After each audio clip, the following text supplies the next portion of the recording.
ups and downs and so on. So it is, yes, difficult to do, but at the end of the day, what we're saying is that young persons want to play sport.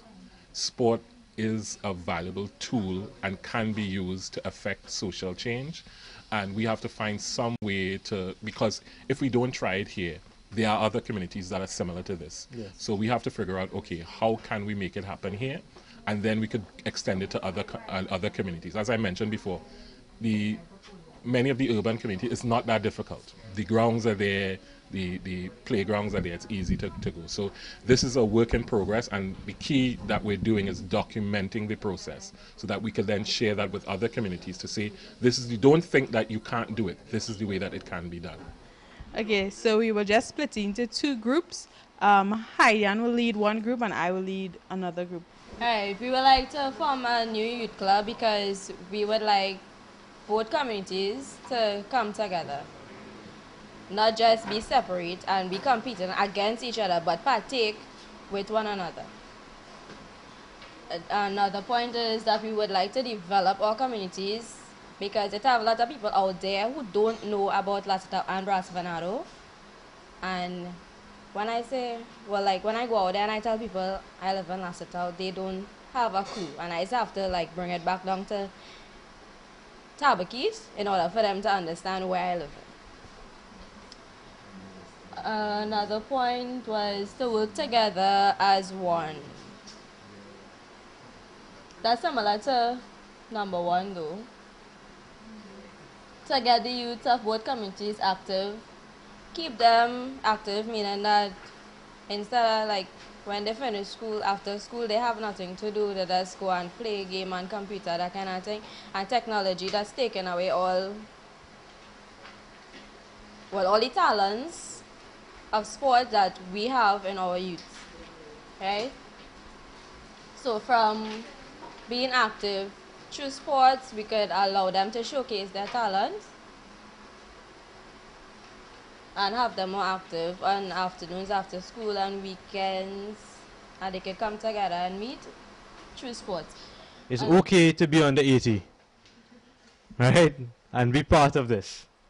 But more importantly, a new club. That's what you're all thinking. So not something that exists, something new and something led by the youth, based on what you're all saying, right? You want something that representing both Lassiter and Brasso Venado. You all say Venado or Benao? Or Venao? Venado, right? You all want to help develop youth leadership, right? You all think sport is okay to do that? I agree. And he definitely feels so because he had the right idea of setting goals and objectives and achieving them using sport, right? And recreation and not just facilities as one part, but the younger group actually talk, a majority of what they listed was about this, was about they wanted recreation activities and that was sort of left out of the realm, right? So how we gear programs to fit their needs, the younger ones. Because even if the older youth, the ones that nearly 80, if you catch what I'm saying, right, are the ones that are the leaders, you're really the leaders to help the younger ones and to meet the things that they want as well, right? So, that was excellent. And joining me here is Mrs. Elaine King. Mrs. King is an adolescent and HIV specialist, and she is from UNICEF, the branch in Barbados. Let me first of all welcome you to Trinidad and Tobago and welcome you to Acts 25. Now, tell me a bit about your function and your role. I know that you'll be able to give us a broader detail as to UNICEF around the Caribbean and regionally. You know, so could you enlighten us as to some of the programs you all have across there, if it's the same program as what's happening in Trinidad? Okay. As you mentioned, I am with UNICEF based in Barbados, and from Barbados we cover 12 countries, Caribbean countries. Going as far north as Turks and Caicos, and coming down through the Windward Islands through to Trinidad in the south. So through those countries we have a range of programs. I personally have been working with the Adolescent Development Program and HIV prevention. which this program in Trinidad really falls under that larger umbrella. And what we have been doing is two strands, you could say. One is in schools, in which we have been working with with schools to focus on strengthen health and family life education, and also under the broad child-friendly school initiative, work on positive behavioral management, student leadership and participation, basically looking at the school system to see how we can make it more child-centered, and so that children feel more welcomed, happier at school, and then able to do and give up their best. The second strand is at the community level, where we are working with NGOs like TASB in Trinidad to work with children outside the school setting at the community level. And again, the program centered on a child-friendly, child-centered environment, doing stuff that children like, but using the opportunity for them to learn as well. So they're learning about HIV prevention, they're learning life skills, negotiation skills, it's building their self-esteem, developing leadership skills, and so on.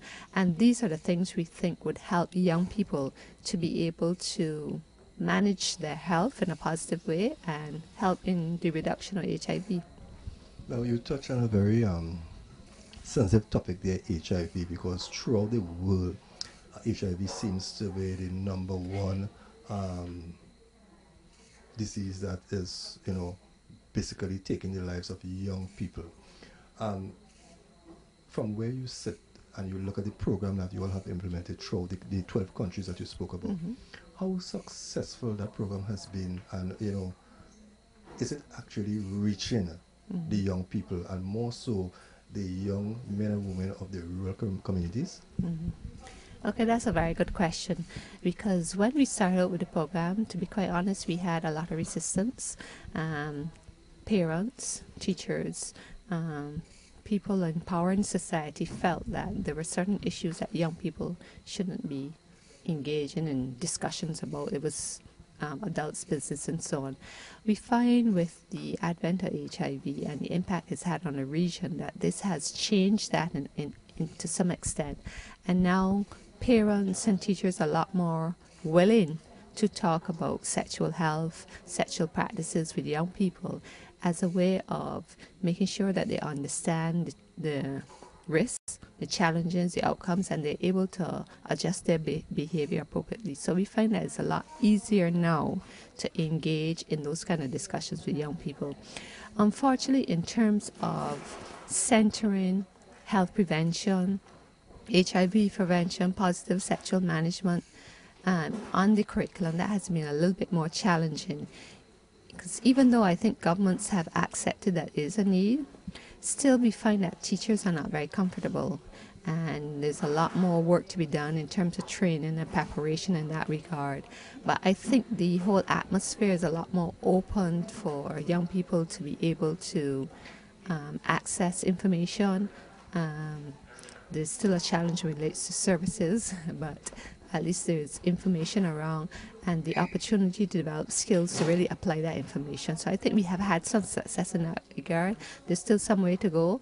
And in terms of young people being able to access services, that remains a challenge.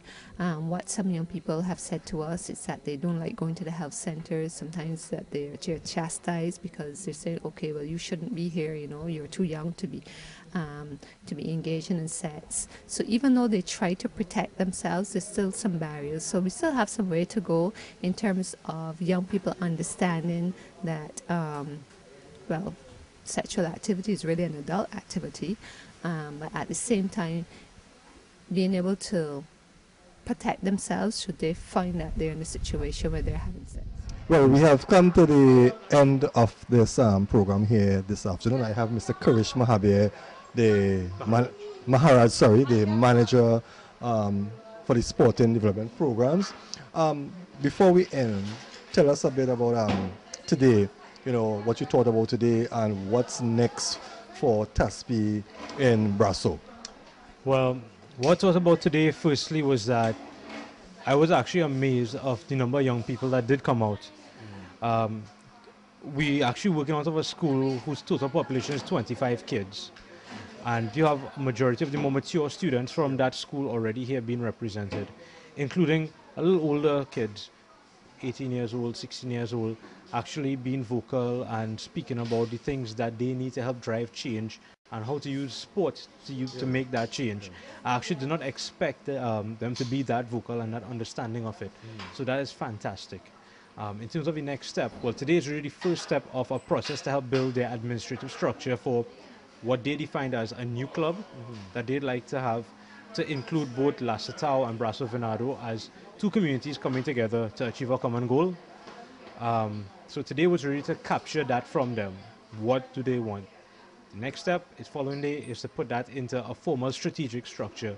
So we'll be visiting more in depth a vision, a mission, goals and objectives, and it will be fed by what we are wrapping up today with, which is a SWOT analysis.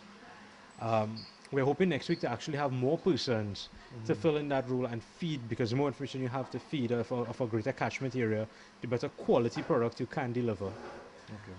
That's essentially it. Well, Chris, let me again, on behalf of Acts 25, wish you all the best and congratulate you all on the work that you are doing, especially in the rural areas where things like these are really, really needed to bring some sort of life and some sort of fulfillment into the young people's life. You know, sometimes we tend to focus so much on the cities and the towns, and these young people who have so much to give are left behind. We really appreciate what you all are doing, and we support you 100%. Okay, thank you very much. Okay, you're welcome. Well, there you heard it from the man himself, Mr. Kurish Maharaj, indicating to us, you know, about what was done here today. And as we leave you from the village of, I want to make sure I have it pronounced properly, Brasso Venado, Los Atos, I hope I pronounce it properly. We want to say keep viewing Acts 25, keep viewing Community Corner. I'm your host, George Matheson, and join us next week. We'll be in another community close to you. So keep viewing. God bless you.